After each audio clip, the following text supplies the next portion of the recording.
The following is a presentation of the Belly Up Sports Media Network. Here's what's cooking on today's Sports Stove podcast. We're talking NFL draft, college basketball's newest hire, the NHL on the move, Major League Baseball news, and a little bit of Talladega. That's what's cooking on today's Sports Stove podcast. From Belly Up Sports and the Belly Up Podcast Network, you're listening to the Sports Stove podcast with your host, Vince Stover. Hey, good looking, what you got cooking? How's about cooking something up in me? Welcome into an all-new edition of the Sports Stove podcast, presented by Righteous Felon Jerky. Now is the time to join the flavor revolution, and you can do it at righteousfelon.com. If you use the code STOVE15, STOVE15, you're going to get 15% off your purchase. So go to righteousfelon.com and find your new favorite jerky flavor at righteousfelon.com, promo code STOVE15. I'm your host, Vince Stover, joined as I am pretty much every week by my dad, Dale Stover. Dad, how you doing? Doing good.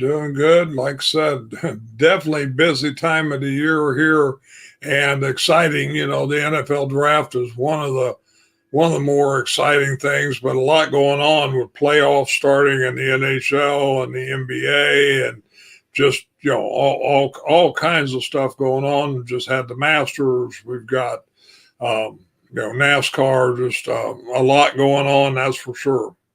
What was your sport of choice this week on the television? Was it the Masters? Was it Texas and NASCAR? Was it something else? I watched a little bit of NASCAR. I wanted to, but I kind of watched the Masters, probably more there, just to see. So I watched something this week that I'd never watched before in my life, and you'll be a little disappointed, but I actually watched a little bit of the WNBA draft. So okay. I would have never thought I would have done that, but just even though I knew who was going to get drafted first, we'll have to talk about that sometime. That's going to be real interesting. I'm trying to think through how this will affect the WNBA, but anyhow, can't say I have, still a massive amount of interest, but I have paid more attention to it than usual. Sure. Yeah, I guess that would be true. I did watch it as well, and I didn't watch it on TV. I paid attention to it. One of the girls I've had on the show on my local hour has entered the WNBA, or attempted to at the very least, did not get drafted. Didn't figure that she would, but I figured towards the end I'd keep an eye on what was going on there and see maybe if she gets a chance to go to camp or something like that as well. But yeah, that's a conversation for another day, though, the WNBA, because that's not on my list of things to talk about tonight for sure. I do want to start, though, with another topic that we don't talk a whole lot about, and that is hockey. The NHL has approved the move for the Arizona Coyotes. Are they Phoenix or Arizona? I always forget which they are. Arizona Coyotes. Arizona. And they're going to, looks like, move to Utah. There's still a couple things that would have to get done, but overall the approval is there. Arizona is a place that we've spent a fair amount of time in our lives, and I was never a Coyotes fan, but that being said, anytime you move a sports team out, and it seems like just a couple weeks ago they showed this this drawing of what their new stadium was going to look like in Arizona. And now we're seeing, no, that's not going to happen probably. And they're going to head off to Salt Lake City. So I don't know. Well, I figured you might have some opinion on Arizona losing their hockey team. Well, in some ways it's not surprising because, like I said, we spent a lot of time in Arizona. And I remember when the Coyotes first went there, and they were the Phoenix Coyotes for a while and then became the Arizona Coyotes. And actually, I had a chance, I don't know if you ever did, but I had a chance to go to a couple games there. And, there's definitely, Phoenix is such a big area. There's definitely a lot of hockey fans there, but they've never really had the support. They've had trouble getting an arena before. Then they got the one built right out there by the football stadium, and I would have thought that would have been stable, but it wasn't. And they just haven't had the support, from, the taxpayers or whatever it takes to do it. I'm sure there's enough fan support there, but Utah is going to be, I think, a really good place for the NHL. One, they really want a team. They got an owner with deep pockets there, so that's going to be good from that. But Utah, as a place as far as winter sports and stuff like that, I think it'll fit very well. Right now, they have 32 teams. They really don't need to or want to expand a whole lot. But I think Arizona, if they can ever get the stadium thing worked out, will be the next, team to get a team back from there. I know the commissioner, they wanted to keep people in Arizona, but, it just wasn't going to work. And so I think Utah will be a good spot for a new, for an NHL team. Won't be a new team. And, they'll get support there. So the NHL, I saw this week that the other day, with 18 games left still in the season, then, not now, they had already broken an attendance record of all time. So the NHL has grown, like you said a year ago. Once the fact they got on ESPN, they got a little more publicity. Definitely they have strong fan bases, I think, in probably about every city where they're at. And so it has grown. And we won't talk probably much tonight about the playoffs, but like I've heard you say many times, playoff hockey, it's really hard to beat that. It's very exciting. Yeah, in the stadium, in the arena, live playoff hockey is probably the most exciting sporting event I've ever been to. And it is a lot of fun. It's funny, I was going through, found a box this week, and my wife did, and she wanted me to clean it out, figure out what's in it, get rid of things that I didn't need and all that kind of stuff. And I found in it a couple things that our podcast listeners aren't going to enjoy this, but maybe our YouTube viewers will. I found my Smashville Stanley Cup 2010 Stanley Cup playoff towel in there, and then there's also a I Love Smashville Predators towel there as well. So I found those this week. And you're coming down this weekend, so maybe if you want them, I got a couple Packer pennants I found too, a couple things. So maybe I got some swag for you if you want it when you come down this weekend. But hockey, Dan, is probably the most fan wise and how people view it. It's probably the most like baseball than any other sport. It's very regionalized. I feel like when you are in that area, you support that team. I know Nashville was that way at the very least. And I don't know. They've not been great at getting it still nationalized, but I think the outdoor games have been fun. And I think now, since they do it so often, maybe it's lost a little bit of its luster, but I like the stadium games where they go out and play in a football stadium. And it seems like the players generally enjoy that kind of thing too. But I don't know that I'll watch or pay attention to any of the NHL hockey playoffs. But I don't know. I'm going to keep an eye on what the Predators are doing. But outside of that, they've not yet roped me back into hockey. So we'll see. But part of that is, again, it's just hard to view. I don't have anything. I don't get the channels, and I don't pay for cable or anything like that. And nothing that I stream gets me hockey. So needless to say, I'm still out on hockey, but that's okay. It is fun to go to live for sure. Let's transition to college basketball. Last week, I told you I had a source told me it was going to be an NBA coach coming to Kentucky. My source is an idiot, completely wrong. And appreciate our viewers that messaged me to let me know that as well. But that being said, Kentucky did go out and hire Mark Pope, former player, 1996 champion. The fan base in Lexington is excited about the Mark Pope era. Not everyone was. Well, I say that. I think everyone, or large majority of people locally, were excited the moment it was announced. The idea of having a former player back, someone who truly loves the university, that was a big deal. And now the national people definitely were not all on board with it. But I think locally, the large majority of people were. And what Mark Pope has done to re-energize Big Blue Nation. And you might say, well, did they need to be re-energized? 100% they did. But he comes in, he says all the right things, does all the right things. The question simply comes down to, can he recruit the right players to come in and compete? That is yet to be seen. And but I'll tell you what, Dad, did you see the stuff that Rick Pitino said about Mark Pope? Did you see those clips? No, I didn't. Okay, well, most people probably did, but Rick Pitino sent out a whole video sitting in his office at St. John's, praising the hire of Mark Pope, talking about Mark Pope, who he was, and what he loves about Kentucky and how he is going to represent Kentucky so well. Earlier, Rick Pitino said if Mark Pope needs NIL money, he'll send them a check. So it's pretty crazy to see another sitting basketball coach promote another university's hire. But it's been fun, and now it's just kind of a wait game to see how the recruiting goes and what kind of team he puts on the floor. And we'll see. We'll see from there. But any thoughts, Dad, on Mark Pope becoming the next Kentucky basketball coach? No, I think it's always good, or it's always energizing, like you said, when a college gets an alumni, someone who's played for him, to come back and coach.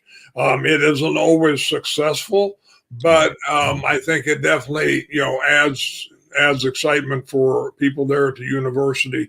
So, and he's probably a good coach, like you said. The question will be if he can recruit. Yeah.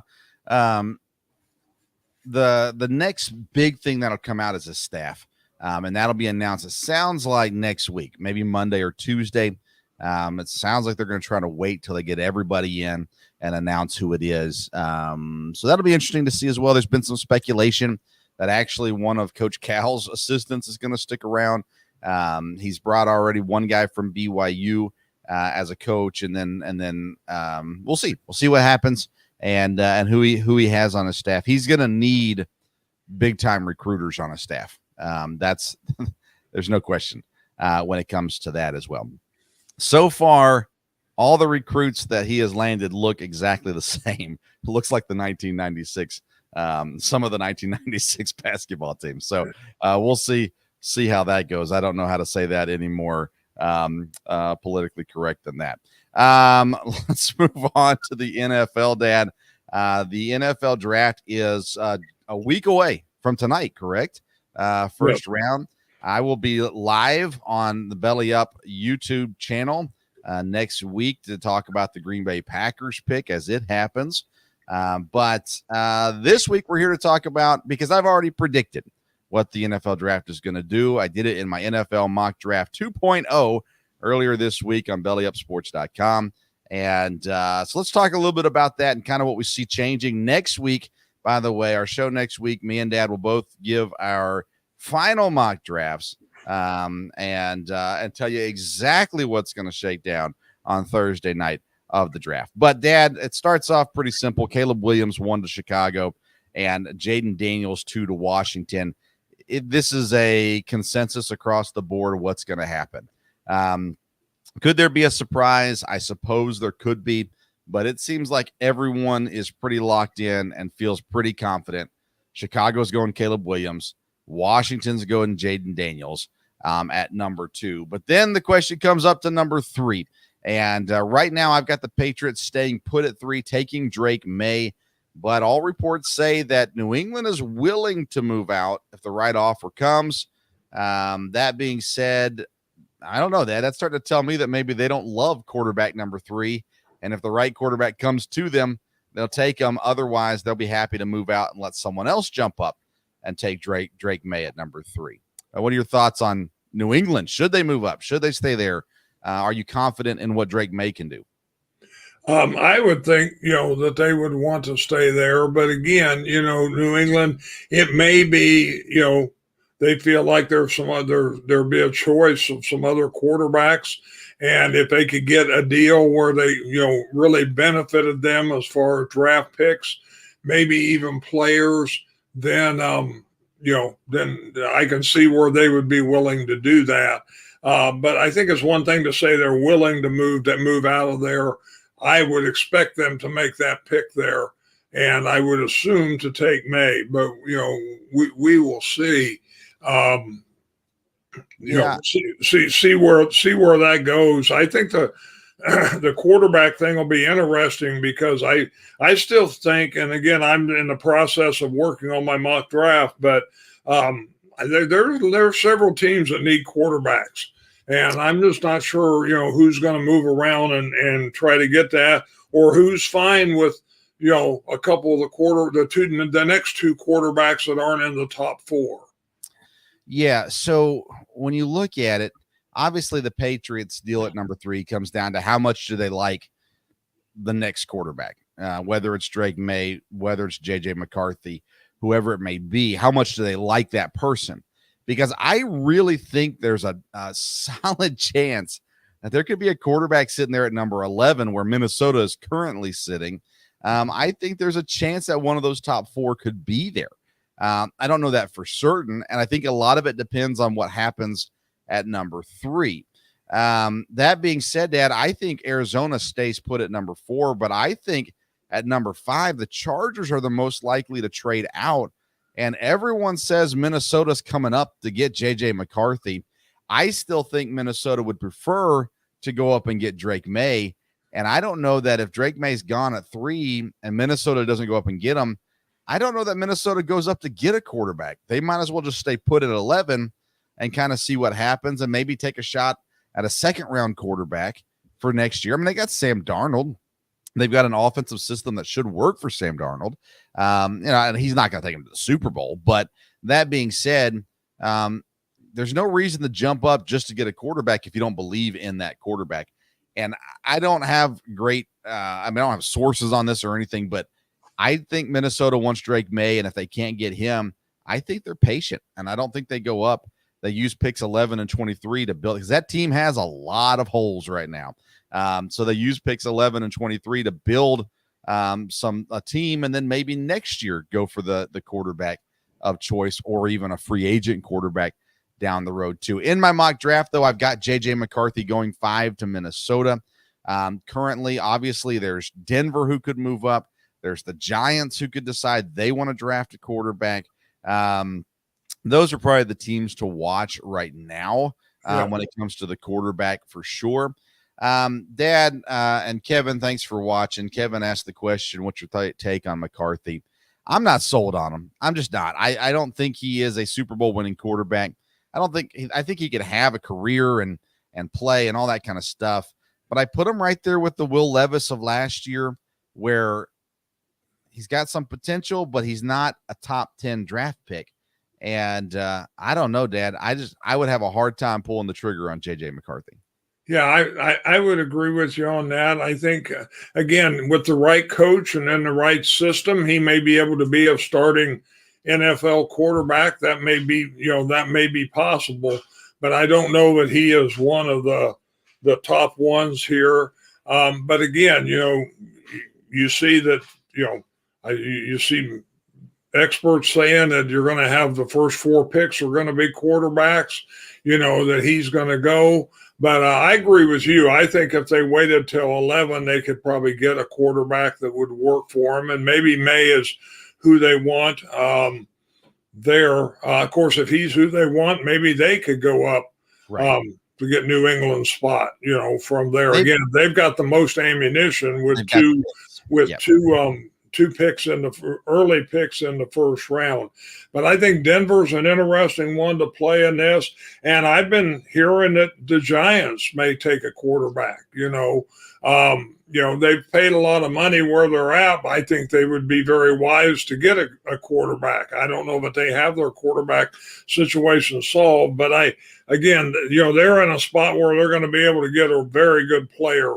And that's the thing. The top 15, 16 or more picks, there's some really good football players people are going to get. And you don't always want to pass that up. Yeah, we need to come back to what you said, though, about the Giants picking a quarterback. You said that you think they should. Do you think they should at 6, or do you just think that they need another quarterback? I think they need another quarterback, and I think it depends who's there at 6 or how they have them. They have them ranked from there. And Yeah. again, I think it's a possibility. I don't have the second round in front of me, but if the Giants pick where they do in the second round, I kind of think on the quarterback thing that someone from the second round is going to move up late in the first round and take a quarterback late in the first round. But we'll see if that happens or not. And I think there's several teams that could do that, and they would be one of them. The Raiders would be one of them, and teams like that. So I don't think, honestly, I think we're only going to see 4 quarterbacks in the first round. I think both Nix and Penix go in the second round. And I think people move up in the second round, just like Will Levis and the Titans last year. I think we're at that point now where people understand I cannot take a quarterback in round 1 unless I trust that quarterback fully. I can take him, however, in round 2, and I can trade up in round 2 to go get him, and it doesn't hurt near as bad. And I can survive that a little bit better. Talking about the Giants, Dad, they have holes upon holes upon holes. They need so much. No matter if they draft a quarterback at 6, they 100% will not win the Super Bowl this year. Now, granted, if they don't draft a quarterback, they 100% will not win the Super Bowl this year either.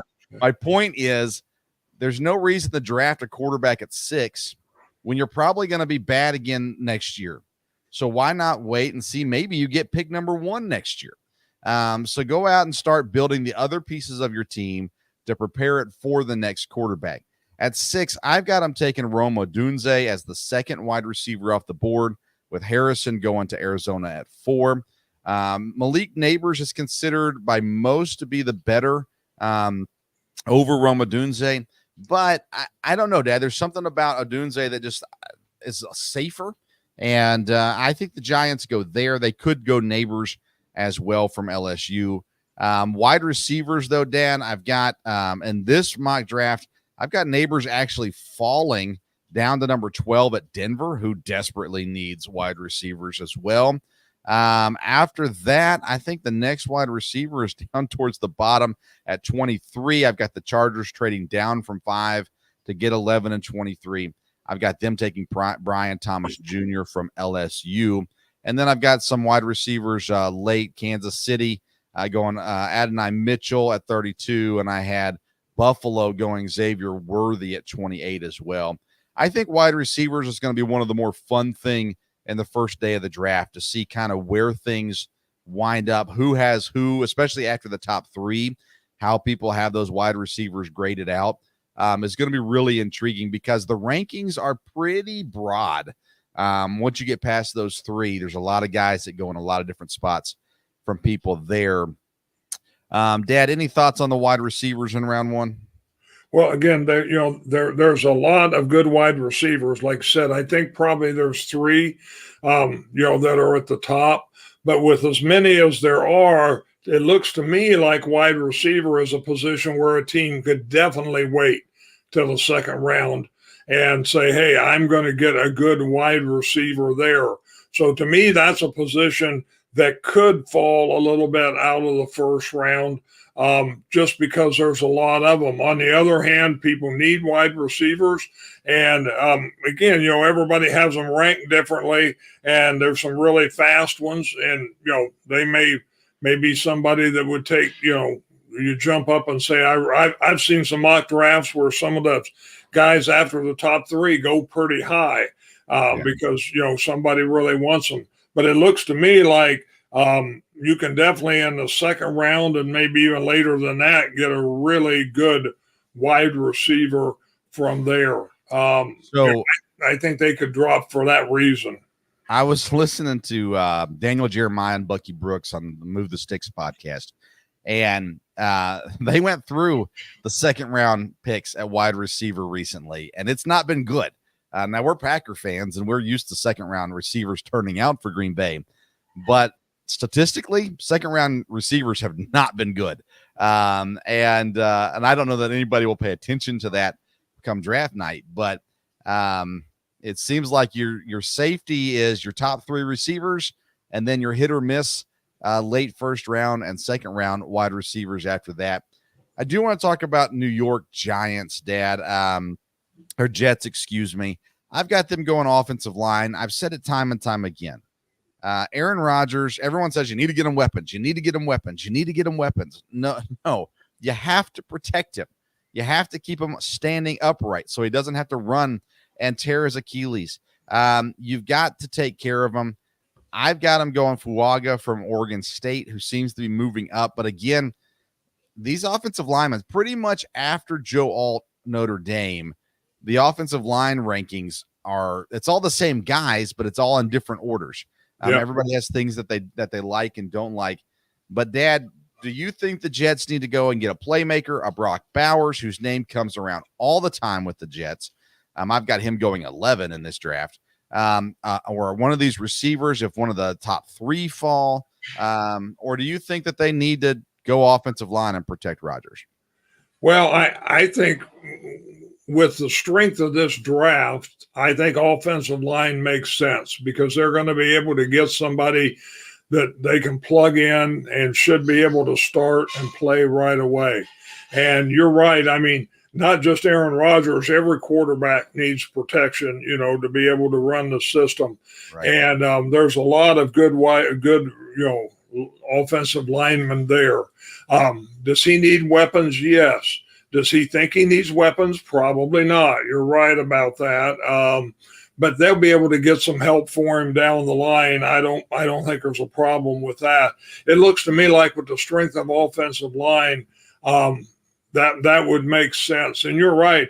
The offensive lineman, it's all over the board as far as the first round is concerned.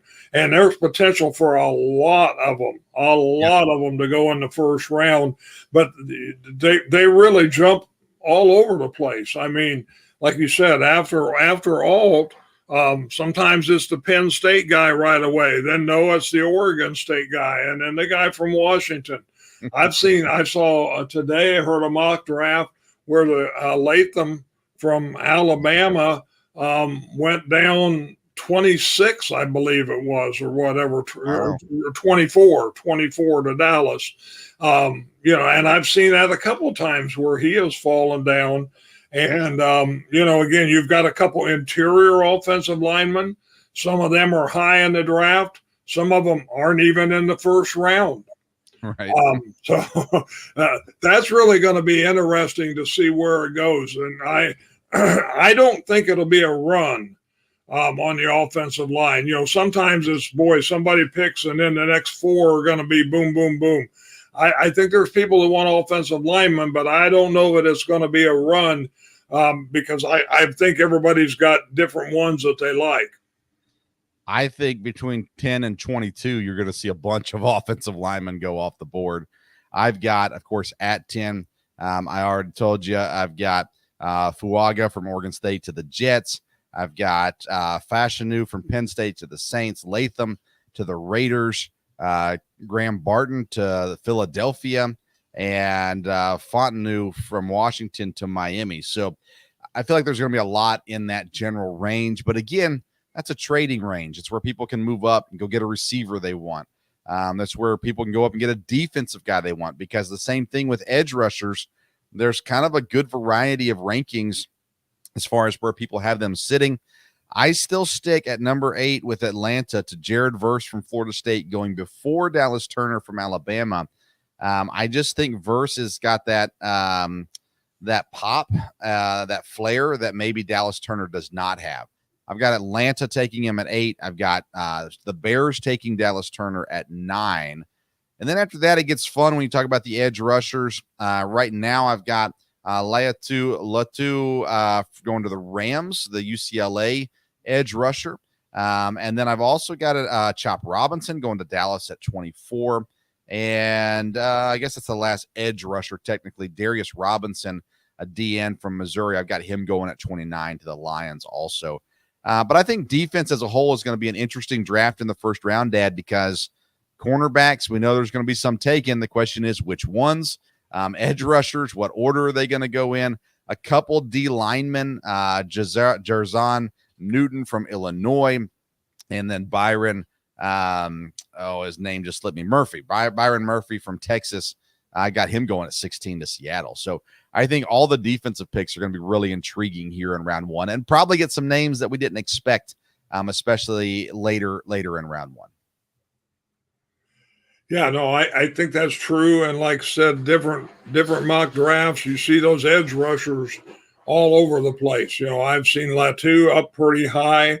I've even seen Robinson from Missouri up fairly high. I've seen Chop Robinson not even in the first round.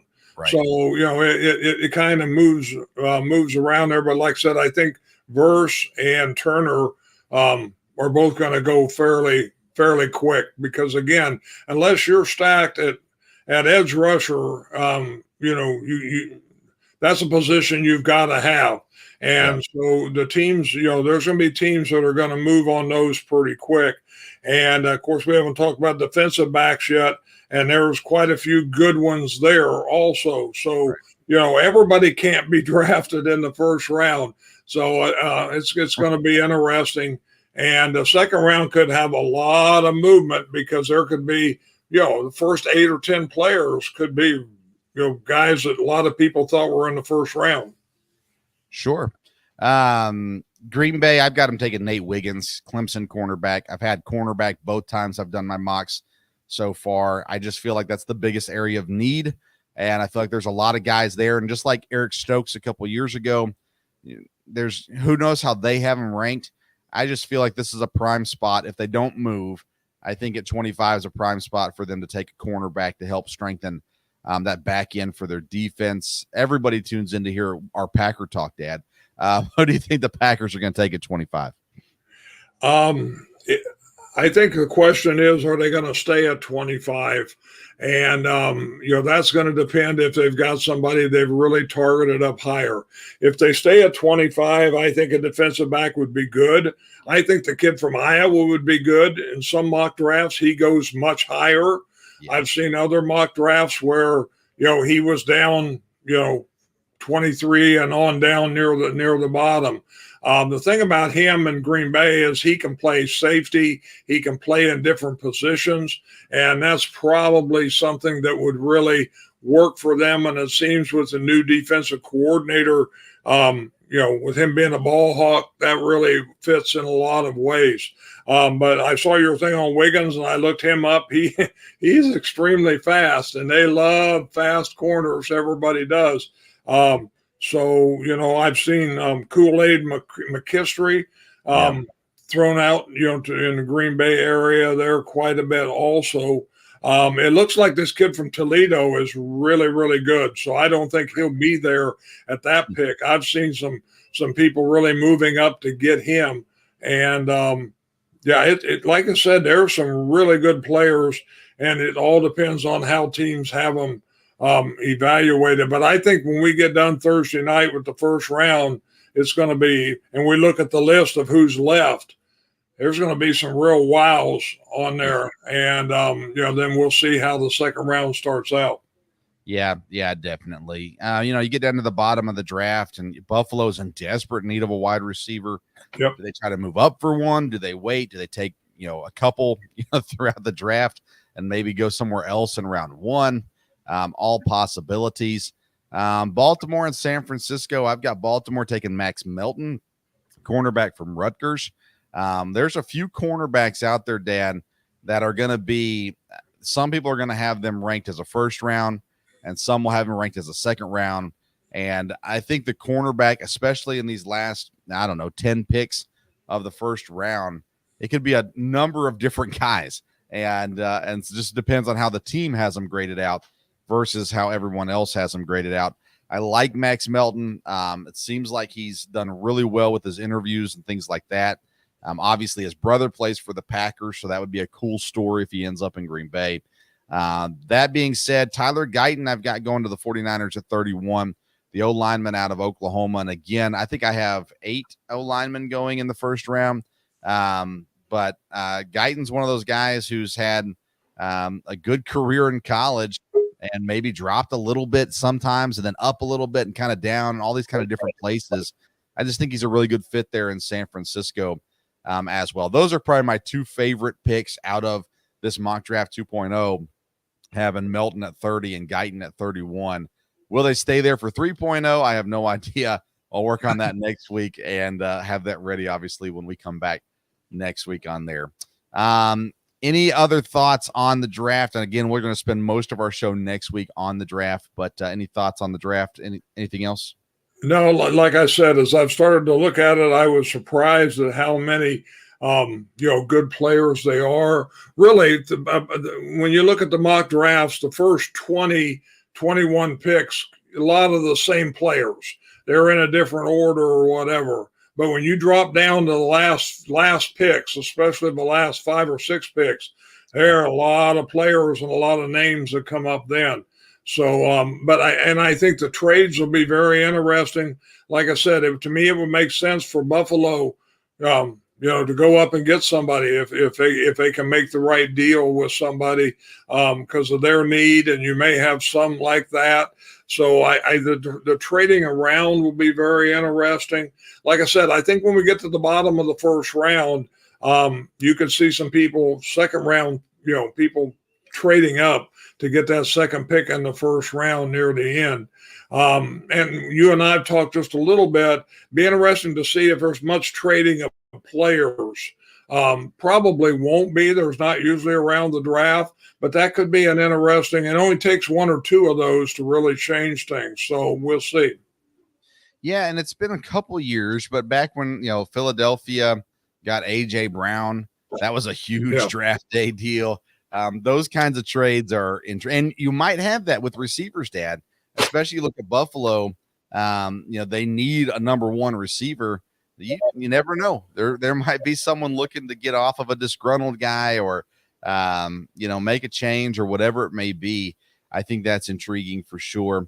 I love the draft. I'm looking forward to it next week. It's going to be a lot of fun for sure. Here. All right, Dad. I think that's all we're going to cover in this segment. Anything else you want to mention before we send you on your way? No, like I said, we've already talked more about hockey, which has been good. Like I said, do want to congratulate the Predators for making the playoffs, and I'm anxious to see when it's going to be. We know who they're going to play, Vancouver. But again, a lot of excitement, but it's pretty much going to be NFL draft here, leading up to this time next week. No doubt about it. 100% for sure. Well, Dad, I'm looking forward. We'll see you this weekend. You're coming down for about 24 hours, and looking forward to seeing you and Mom this weekend here in Kentucky as we celebrate our church anniversary, 10-year church anniversary this week. So we're excited about that. Dad, thanks as always. Appreciate you coming on and chatting with us, and we will talk to you again soon. We're going to take a quick break and hear from our sponsors, Righteous Felon Jerky. When we come back, we're talking NASCAR. Say hello to America's most wanted craft beef jerky. Over 15 flavors with all kinds of character. The #1 jerky gift box and all natural black Angus quality made right here in the US of A. Taste the flavor revolution at righteousfelon.com. Use the promo code STOVE15 at checkout. That's righteousfelon.com. Promo code STOVE15 at checkout. It's time to talk racing in a segment we call the Sports Stove Final Lap.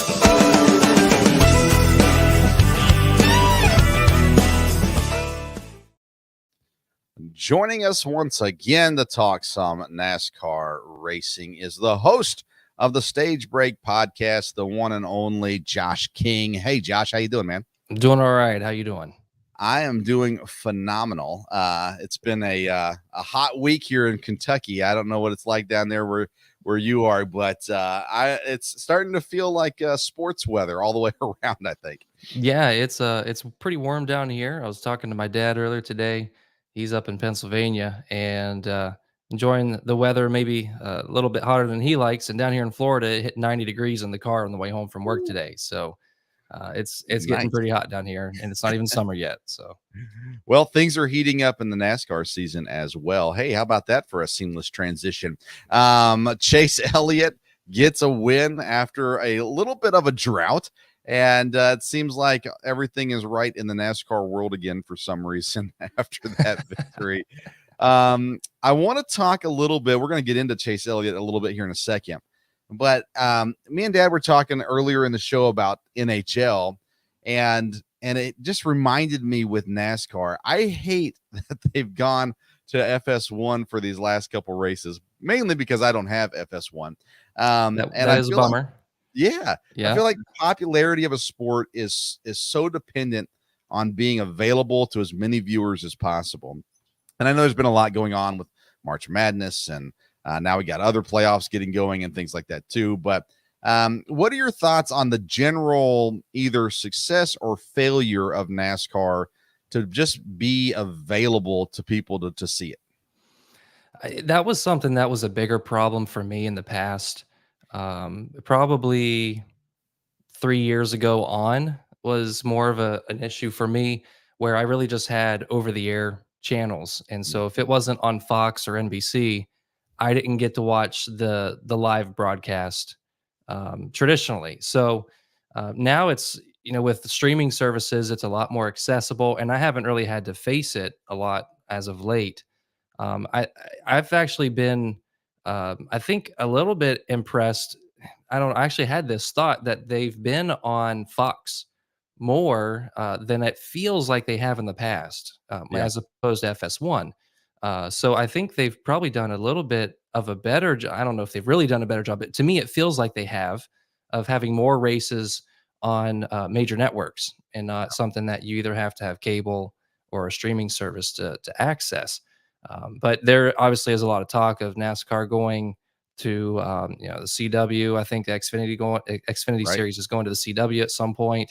The stuff with NBC's networks and different Fox networks and Netflix getting involved and Prime getting involved, and there's a lot of variety out there Yeah. of potential options. Um, for me, I don't know that it's really changing my life a whole lot, so I haven't really thought about it a bunch. But it is something that, as a NASCAR fan, you don't want to get home on Sunday after church, or just going throughout your Sunday and want to watch the race, and lo and behold, you don't have it. And so that's obviously would be a bummer for any NASCAR fan. Yeah. Now I will say this, and we've talked about this. I don't remember if it was with you or Chris or someone else, but the NASCAR app is so good, and you can listen to the radio call of the race, and you can turn on some of the cameras from inside the cars and those kinds of things, which is good. And I do that. Texas this week, I did not get a chance to listen to much of it, some of the stage 2 more than anything else.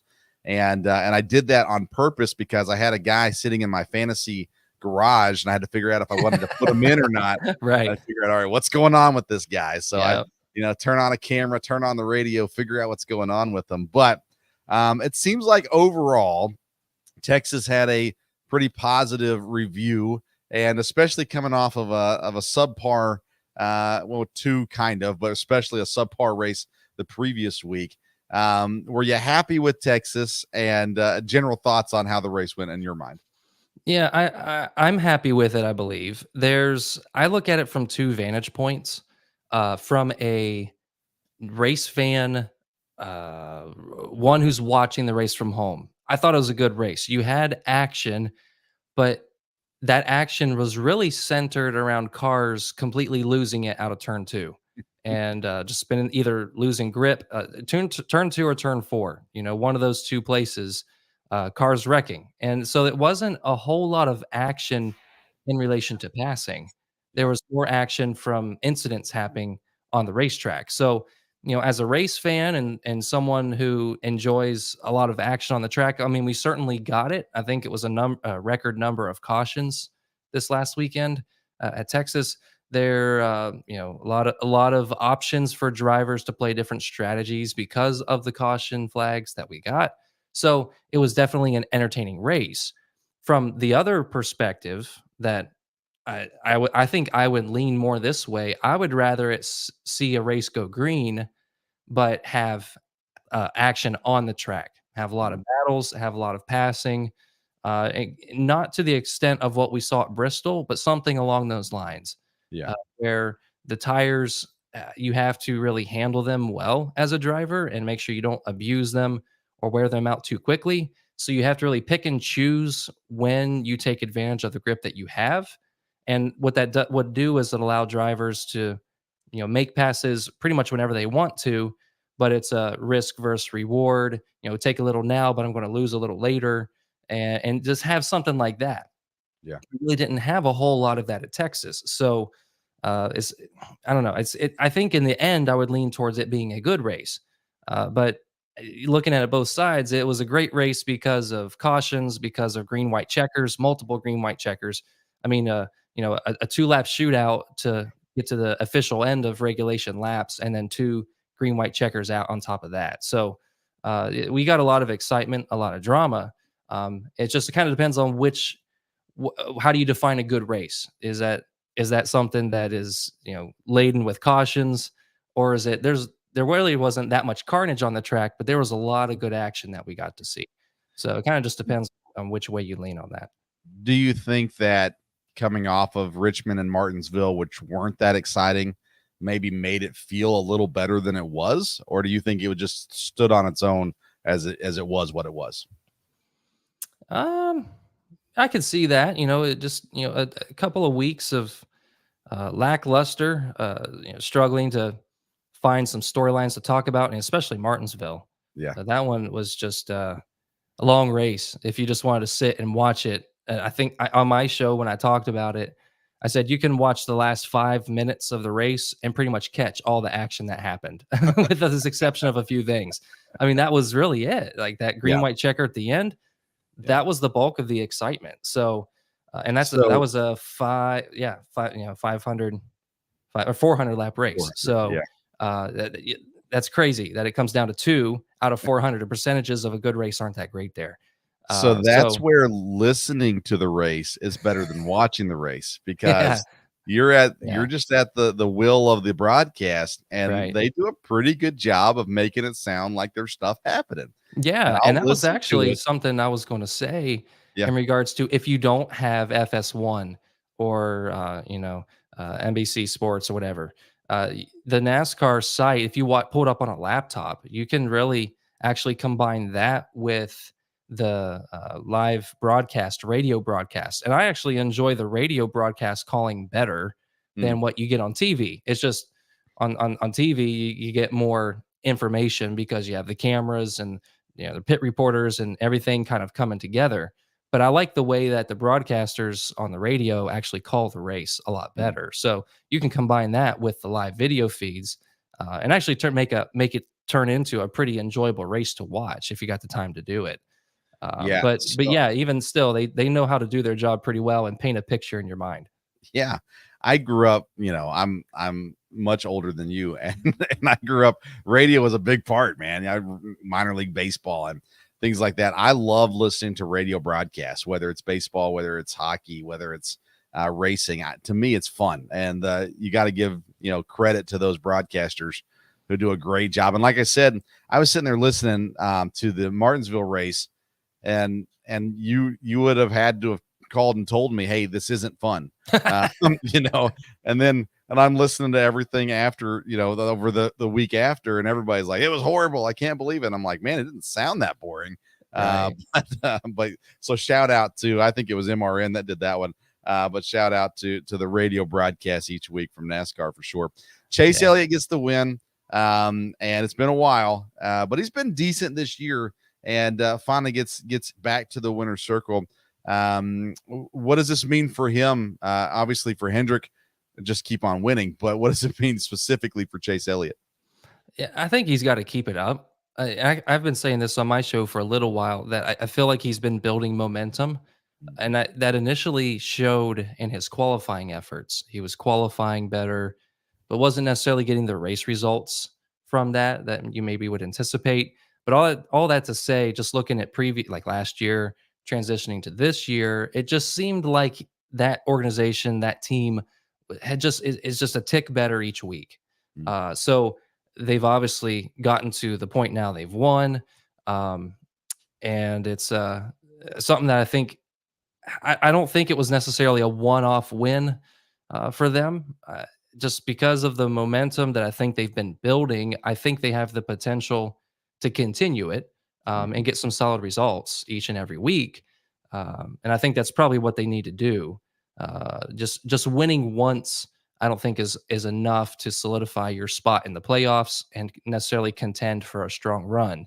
So I think their next goal is obviously to get trophies, but next to that is and very close to that is really just have solid weeks, solid races where they're not filled with mistakes on pit road, they're not filled with mistakes on the racetrack.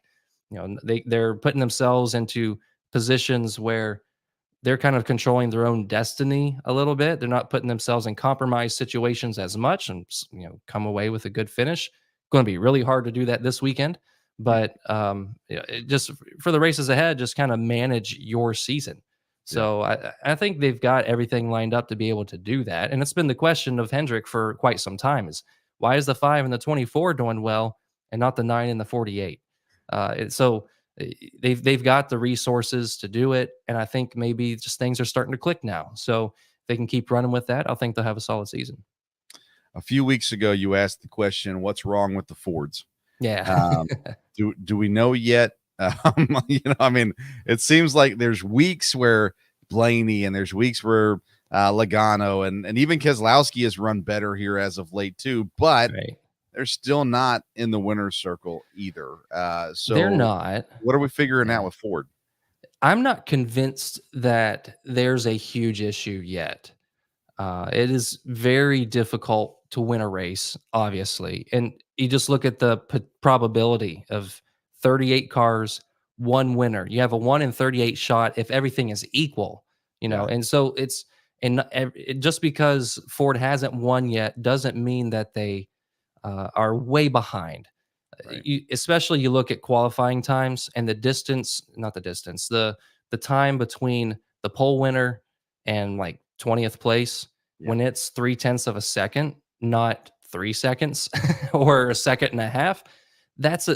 The field is so tight. And so no, they haven't gotten into the winner's circle yet, but they're in the top 10 often. And even last week, there were a lot of them towards the front, and Fords have led laps. They haven't won a race, and I don't think they've won they've led the most laps. Right. But they're there. So I don't. They haven't won. I think you could easily say they're at a little bit of a disadvantage. There seems to be, at least just looking at performance. But I think it's really just maybe just one adjustment, one little thing here and there could really alter it and flip the tables a little bit. So If go ahead. Blaney inches out Daniel Suarez in Atlanta, Mhm. are we having the same conversation? Because they have been running up towards the front and having some decent races. Like, does that one win, if he won it in Atlanta, would that have changed the conversation around Fords? Maybe a little. I don't know if it would have completely stopped it because, with the exception of Suarez and Trackhouse, the rest of the wins have come from Hendrick Motorsports and Joe Gibbs Racing. Yeah. Chevy and Toyota, but just two powerhouse organizations. Penske is probably really close to them as far as who are the team power rankings and who have shown a lot of success lately, good finishes, strong runs, laps led, all that stuff. Penske's probably up there. RFK is probably up there on that list too, as far as Fords go. But even if Blaney won that race, you would still have HMS and Joe Gibbs really just dominant throughout the season. So not nearly as much of a conversation piece, but I would still think people would still talk about it. All right, well, let's talk about what's coming up this week at Talladega. One of the more well-known tracks out there, of course. If you had to describe Talladega with one word, what would that word be? Intense. Yeah. Like super speedway racing is intense to begin with. You just, with everybody packed together, these drivers, they have to be on their toes at all times. They have to be listening to their spotter and trusting their spotter, because if their spotter says there's a hole, if they're trying to get somewhere and there's a hole, they say take it, they've got to move. And if they don't, in that one moment, that hole could be gone. Mm-hmm. And if they hesitate, it could cause the big one. So and that's all race long. Like that doesn't stop from the drop of the green flag to the end. that's almost how it is.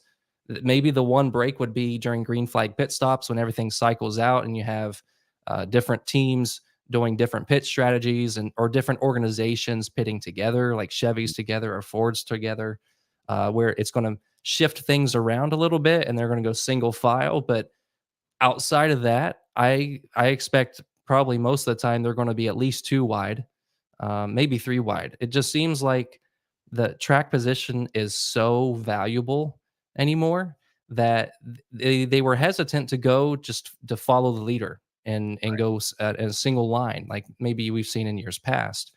I think you get 3 to 5, not 3, 5 to 8 cars that want to work together. They could probably make a pretty decent run on a dominant line. So and I don't know if I were sitting towards the back of the pack and 4 to 5, 6 other cars wanted to go to the front, I would jump in.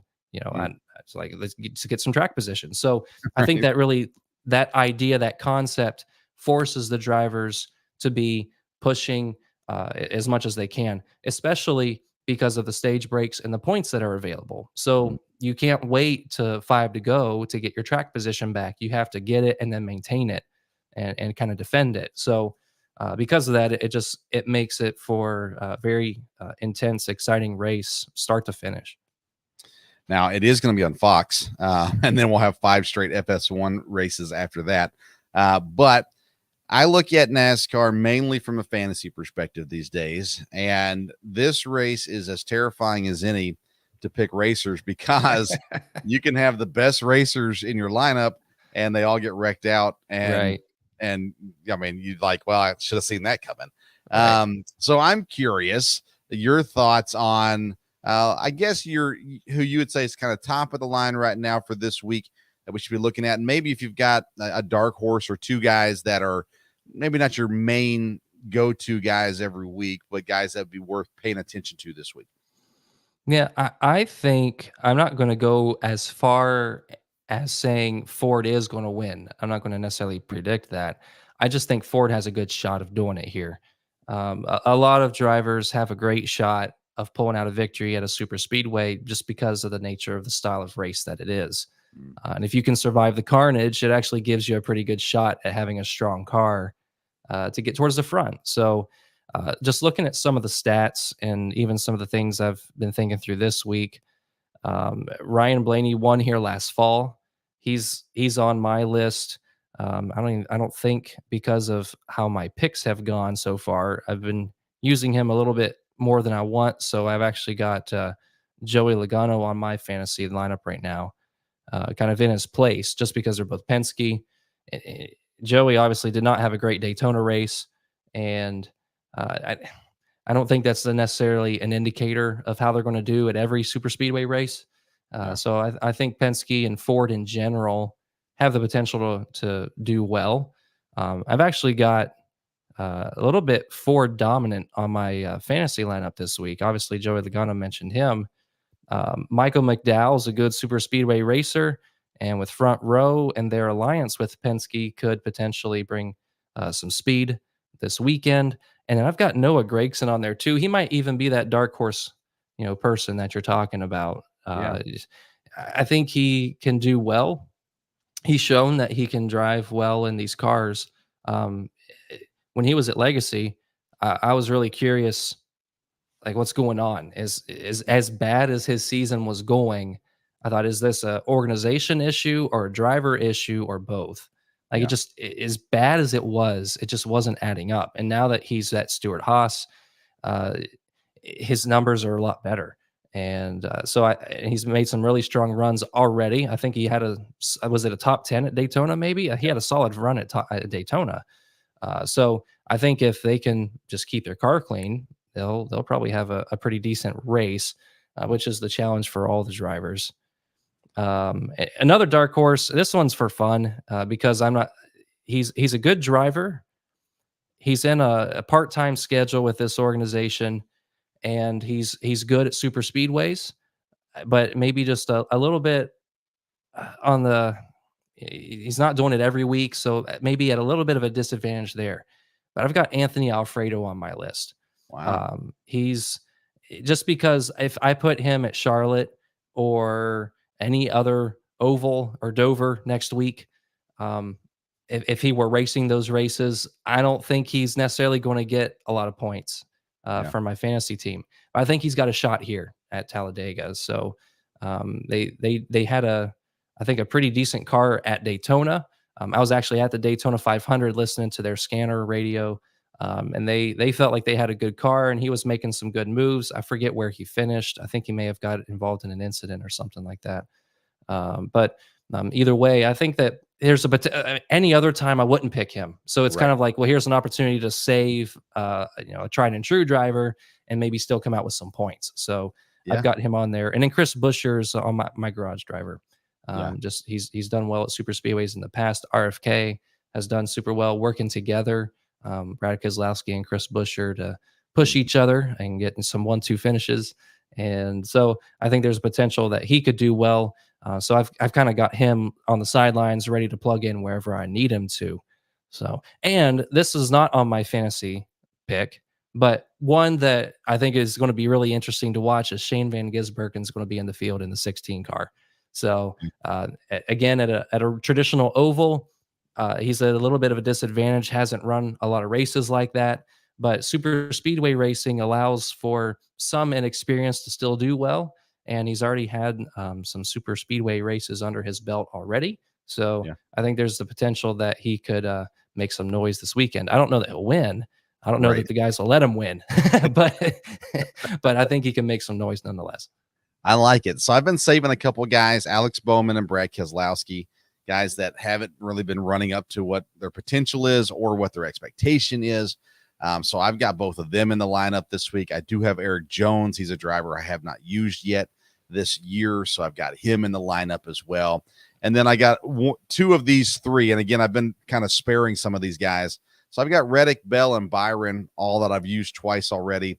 One of those will be in my garage. The other two will be in, and they're kind of safe picks if everything else falls apart. Some quality guys in there. But to me, Bowman and Keselowski, I did not trust him to start the year, and he's just started to be more consistent, it seems like, these last couple races. Yep. And again, he's got the experience. He knows what he's doing. And I love what Buescher's been doing this year. And I think Keselowski's finally catching up this year to what Buescher's been doing and not making those same thing you talked about earlier. With Elliott, it seems like there's always some sort of mistake or something that's plagued Keselowski a little bit this year too. But as of late, it's looked a lot cleaner, and it looks like he's back. At some point, he's going to win a race again. At some point, I got to believe. Right. Yeah, I think so. I honestly, I would rather have him on my team than Buescher. I've used him some already, trying to save him a little bit. But if it weren't for the usages, he would be on my fantasy lineup. Absolutely. That makes me feel better. Very good. All right. So Josh King, he hosts the Stage Break podcast.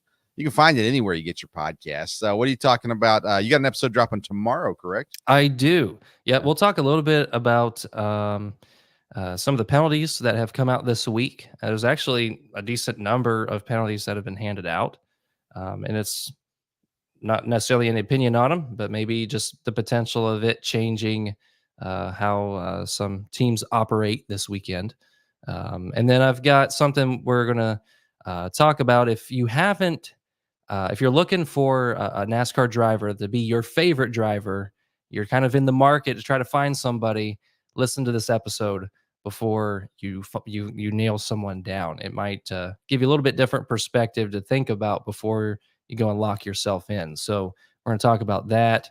And then preview the weekend at Talladega as well. Maybe just talk a little bit about some of the race information. Kind of highlight the qualifying procedure. It's a little bit different at super speedways, and so kind of talk about how all that works. Got some stage lengths and fuel windows that'll maybe play a factor into when teams make some green flag pit stops if it does go green and we don't see cautions. So just kind of give a quick preview and give my ones to watch and a couple of storyline drivers. So yeah, that's about all we're going to be talking about tomorrow. Awesome. Well, you can catch Josh on his show. He's also on Instagram, is where I follow him at and see him the most at as well. That's the Stage Break podcast there as well. So check them out. Josh, I appreciate you taking time for us. And it's, I get to this part of the week every single week. It happens to me. And I'm like, oh, I need to go. I need to reach out. I've got basically 3 guys I reach out to, try to rotate through you guys a little bit for the NASCAR stuff, and appreciate all 3 of you, yourself, Chris and Caleb. But it's always the last thing I remember to do when I'm getting ready for the show. So I appreciate you on fairly short notice jumping on and helping us out. No problem. Love to do it. I appreciate you having me on.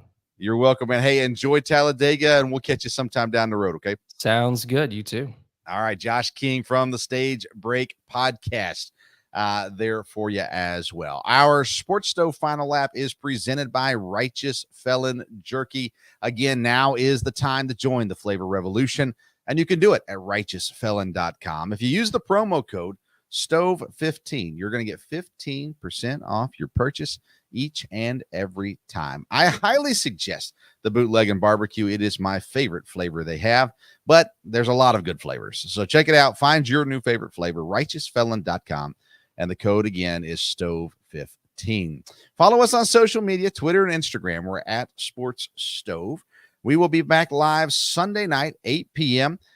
Fantasy baseball show every Sunday night. Kevin Wilson will be with me, and we'll give you the this week's needed waiver wire pickups and drops, as well as other fantasy baseball advice. Next Monday, we'll be joined hopefully by Ryan Jackson, EKU defensive lineman, and we'll talk EKU sports. Matt Rohn, recently the AD, just took a new job over at JMU. And so, I'm going to turn my application in. We'll see how that goes. But we'll be talking EKU sports on Monday. And then next Wednesday, Dad is back. We are talking NFL draft. The night before the draft, we're breaking down everything, predicting exactly how the first round will go. We'll also talk some NASCAR that night as well. Thanks for tuning in to tonight's edition of the Sports Stove Podcast. If you liked the show, do us a favor. Give us a thumbs up on YouTube. 5-star review on Apple or Spotify or wherever you're listening to us at. Until next time, we'll see you around the Sports Stove.